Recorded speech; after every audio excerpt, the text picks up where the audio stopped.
Experience হচ্ছে যে মেজে নেই, সাজানো নেই, গোছানো নেই, অথচ বিক্রি আছে। এর ওপর থেকে দেখে খুব একেবারে বিরাট প্যাকেজিং ভালো নয়, এরিয়ে ভালো নয়, কিন্তু এটা মুখে দেওয়ার পরে লোকে আবার ফেরত আসছে।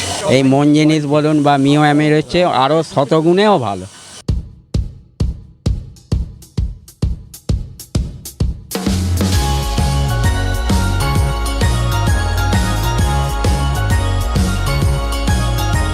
Jingle bell jingle all the ways, এই গানের সঙ্গে সঙ্গে ক্রিসমাস ক্যারল আর একই সঙ্গে নাকে ভেসে আসে সেই সুন্দর কেকের সুবাস।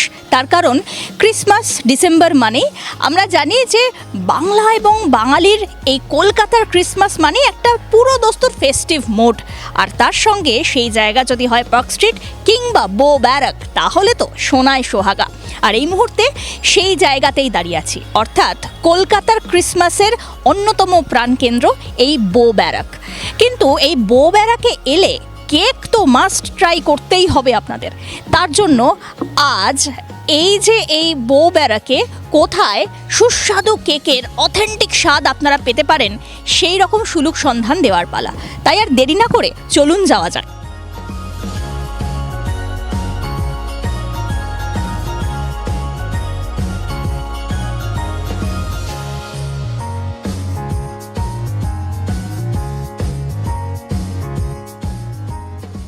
শতাব্দী প্রাচীন ইতিহাসের সাক্ষী ঝলমলে বো ব্যারাক।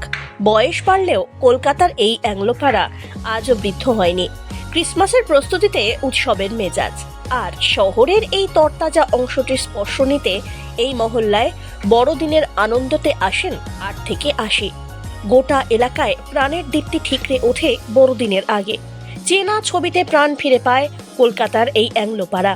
বড়দিনের আগে ব্যস্ততা তুঙ্গে বো ব্যারাকে। তবে আলোর ঝলকানি ক্রিসমাস ট্রিয়ের সঙ্গেই বো ব্যারাকের অন্য আরেকটিও আকর্ষণ আছে, আর তা হলো কেক, যেটা ছাড়া বড়দিনের কথা কেউ ভাবতেই পারি না। আর এই এলাকায় সেরা কেকের ঘাঁটি বড়ুয়ার কেক শপ। ডিসেম্বর শুরু হতেই কেক কেনার হিড়িক বেড়ে যায় কয়েক গুণ, তাই তুঙ্গে ব্যস্ততা। কথা বলার ফুরসত নেই। নির্ভুলভাবে নির্দিষ্ট পরিমাণে ডিম, ময়দা, সুগার, বেকিং পাউডার সঙ্গে বিভিন্ন ধরনের ড্রাই ফ্রুট বা চকলেটের ব্যাটার একের পর এক ফয়েলে সাজিয়ে সোজা চলে যায় ওভেনে। আর ঠিক সময় পর তৈরি হয়ে বেরিয়ে আসে নরম দুর্দান্ত স্বাদের সব কেক, মাফিন, ব্রাউনি, যার গন্ধে ম ম করে গোটা এলাকা। দীর্ঘ কয়েক দশক ধরে অতুলনীয় সব কেক বানিয়ে স্বাদ পূরণ করে চলছে এই বড়ুয়া কেক। তবে 12 মাসে কেকের ভালোই বিক্রি হলেও বড়দিনের আগে কেনা বেচা চলে সারা দিন রাত ধরে। আমাদের পাশে পেয়ে গেছি বড়ুয়া বাবুকে, যে প্রথমত অনেক অনেক স্বাগত আপনাকে স্যার আমাদের পর্দায়। আর এতদিন ধরে এই যে কেকের এই বিজনেস এখানে বো ব্যারাকের মাটিতে হচ্ছে, তো আপনার ব্যক্তিগত অভিজ্ঞতা সম্পর্কে যদি একটু বলেন। দেখুন, ব্যক্তিগত অভিজ্ঞতা বলতে আমি তো কোয়ালিটি ভালো করি, বুঝলেন তো, লোকে আসছে, খাচ্ছে, দিনের পর দিন ভিড়টাও বেড়ে যাচ্ছে, বুঝলেন তো। আমার যে কোনো প্রোডাক্ট খেলে আপনার ভালো লাগবে। আর এই ক্রিসমাসে আর কি এবছর কি নতুন কোনো প্রোডাক্ট রয়েছে? না, নতুন প্রোডাক্ট ঘি কেক বার করেছি, ঘি চেরি কেক, বুঝলেন তো। আর যদি কোন কোন মানে কি কি কেক এখানে পাওয়া যায়, কেকের ভ্যারাইটি সম্পর্কে যদি আমাদের বলে দিচ্ছি। 1 নম্বর ওয়াইন কেক, রিচ ফার্ম যেটা বলে, তারপর Ram cake, walnut cake, plane cake, তারপর ফ্রুট কেক, প্যাটিস আছে, chicken patties, mutton patties, veg patties. Sir যদি অ্যাড্রেসটা একটু প্রপার অ্যাড্রেসটা একটু যদি বলে দিচ্ছি, এটা হচ্ছে 6 রাওয়াল স্ট্রিট, নিয়ার বউবাজার থানা। হ্যাঁ, যোগাযোগ ভবন বললেও হবে। এখানে আমার আরেকটা ওয়ার্কশপ হয়েছে দুর্গাপুর, সেখানকার যদি অ্যাড্রেসটা ওটা বলেছি 2251 কাশিরাম দাস রোড। হ্যাঁ, আর এখানে মানে এখানকার বো ব্যারাকের এই ইয়েতে যদি কেউ আসতে চান, আউটলেটে যদি কেউ আসতে চান, তাহলে তারা যদি হাওড়ার দিক থেকে আসেন তারা কিভাবে আসতে পারেন, আর শিয়ালদার দিক থেকে এলে কিভাবে? হাওড়া যদি আসে স্প্রাইডে নামবে মেট্রোতে, হ্যাঁ, নেবে চাঁদনি বললেই হবে। তারপর হাওড়া যদি বাসে আসে বললেন পোদ্দারকোট, বউবাজার থানা বললে হবে।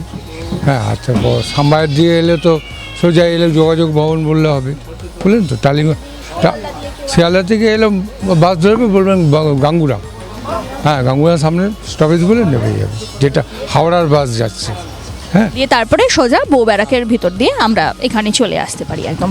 আর যদি কোনো কন্ট্যাক্ট নাম্বার শেয়ার করতে চান, যে ধরুন যারা আসতে চান তারা যদি আপনার সঙ্গে যোগাযোগ করে আসতে পারেন বা এরকম ধরনের কিছু। MM4392 8846। একই সঙ্গে কখন থেকে কখন আর কবে কবে খোলা? এখন সকাল 7টা থেকে রাত 10টা অবধি খোলা আছে, 15 তারিখ থেকে হোল্ডে অনলাইন, যখন এলে পেয়ে যাবে। কথায় বলে সব চমকই শোনা হয় না, ঠিক তেমনি হাজার ঝাঁ চকচকে দোকানপাট কিংবা যতই জনপ্রিয় ব্র্যান্ডের কেক বাজার কাঁপাক না কেন, বড়ুয়ার এই অথেন্টিক কেকের চাহিদা ফিকে হয়নি বিন্দুমাত্র। আর তাই রীতিমতো ঘন্টার পর ঘন্টা লাইন দিয়েও এখানকার কেকের স্বাদ পেতে ক্লান্ত হন না গ্রাহকরা। আপনি এতদিন ধরে এই বড়ুয়া কেকসের সঙ্গে জড়িত এবং আপনি এখান থেকে কেক আই থিঙ্ক নিয়ে গিয়ে আপনার বিজনেস করেন, তো নিয়ে বিক্রি করি দীর্ঘদিন। এক্সপিরিয়েন্স হচ্ছে যে মেজে নেই, সাজানো নেই, গোছানো নেই, অথচ বিক্রি আছে। এর উপর থেকে দেখে খুব একেবারে বিরাট প্যাকেজিং ভালো নয়, এরিয়ে ভালো নয়, কিন্তু এটা মুখে দেওয়ার পরে লোকে আবার ফেরত আসছে। তফাৎটা এখানে আমরা জানি পহলে দর্শনধারী পিছে জাত বিচারি, কিন্তু বড়ুয়া কেকের ক্ষেত্রে হচ্ছে গিয়ে আগে গুণ বিচারি পিছে দর্শনধারী। কেকের সঙ্গে ভালোবাসাও ফ্রি। হ্যাঁ, ভালোবাসা ফ্রি। যখন অফ সিজনে এই রতন বড়ুয়া ফোন করে খোঁজ নেয়, কুশল নেয়, হ্যাঁ, আবার না এলে তিনি আবার ফোন করেন যে আমার শরীর ভালো আছে কি না, আমি আসছি না কেন। আমি বিগত 1 বছর ধরে যা খেয়ে এসে ওনাদের যা স্বাদ পেয়েছি, মোটামুটি আমি এই স্বাদে আপ্লুত। এবং আরও আমার সব চেনা জানা যত বন্ধুবান্ধব আছে, ধরুন এই খেলোয়াড় মিহির বোস, কৌশিক চট্টোপাধ্যায়, ওর সান্নিধ্যে এসে আমার সব প্লেয়ারদের সাথে মোটামুটি আলাপ হয়েছে, তাদেরকে জানাতে গত পরশু মিহির বোস এসে কিছু না হলে 8 পাউন্ড কেক নিয়ে গেছে। তো এই এত কেকের মধ্যে আপনার কাছে কোন কেকটা সব থেকে ভালো লাগে? সব কেকই ভালো, কিন্তু ওয়াইন কেকটা একটু স্পেশালাইজেশনটা যেন আরও বেশি, বা ছানার কেক এটাও খুবই সুস্বাদু। না না, পনির না, ছানার কেক ওটা এক্সট্রা অর্ডিনারি, ওদের চেয়েও ভালো। বাকি সব কেকই ভালো, ফুড কেক বলুন, এগলেস যেটা সেটাও ভালো, এই মন জিনিস বলুন বা মিও অ্যামের হচ্ছে আরও শতগুণেও ভালো, কারণ ওনাদের জিনিসটা খেলে আপনার শরীরটাও সুস্থ থাকবে, কোনো এনে আরাম টাটকা টাটকা খেতে পাবেন, এইটাই হচ্ছে ওনাদের বিশেষত্ব। প্রিয় দর্শকদের অনেক রেসপন্সই আমরা পাচ্ছি, তার জন্য সত্যি আমরা আন্তরিকভাবে কৃতজ্ঞ। আপনাদের এলাকাতেও যদি থাকে এমনই কোনো খাবারের ঠেক, জানিয়ে দিন আমাদের কমেন্ট সেকশনে। কলকাতা টকঝাল মিষ্টি অবশ্যই পৌঁছে যাবে সেখানে। আজ তবে আসি, ফিরে আসবো আবার নতুন কোনো ভিডিও নিয়ে। তবে আপনারা আমাদের ভিডিও লাইক শেয়ার করে চ্যানেলটিকে সাবস্ক্রাইব করতে ভুলবেন না কিন্তু।